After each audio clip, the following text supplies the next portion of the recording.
На првото рочиште по годишнината од трагедијата во Кочани, во клупата за сведоци седнаа институционални службеници. Прва сведочеше Верица Милевска, ја води комората за обезбедување. Таа говореше повеќе во насока на ингеренциите на обезбедувачите, што ја тангира компанијата за обезбедување Рубикон.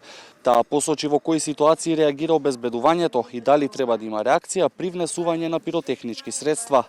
Како што кажа таа, доколку лицето носи општо опасно средство, обезбедувањето има право да го претресе, да го задржи и да викне полиција. Обезбедувањето има ингеренции да реагира, но зависи дали тоа е донесено пред да дојде. Ако средствата се внесени пред тие да пристигнат, одговорноста тогаш е кај сопственикот, вели таа. Доколку лицето носи општо опасно средство, обезбедувањето има право да го претресе, да го задржи и да викне полиција. Обезбедувањето има ингеренции да реагира, но зависи дали е тоа донесено пред да дојде.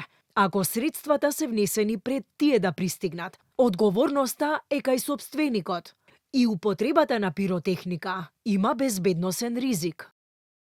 Сведочеше и Маја Тимовска од Дирекцијата за заштита и спасување, раководител на сектор за превенција, планирање и развој, која објаснуваше како функционира дирекцијата и на кој начин се добива зелено светло од кај нив, при што треба да се запазат од страна на оние што бараат дозволи сите параметри за заштита.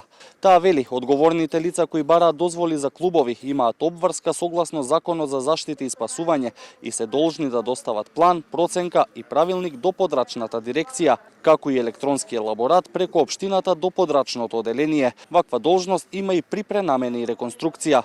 Инаку на ова рочиште одбраната на екс-градоначалникот на Кочани Папазов побара укинување на домашниот притвор, на што се противеше обвинителството, особено велат бидејќи оваа фаза од постапката, а судиката кажа дека одлуката за ваквото барање ќе ја соопшти на следното рочиште во четврток.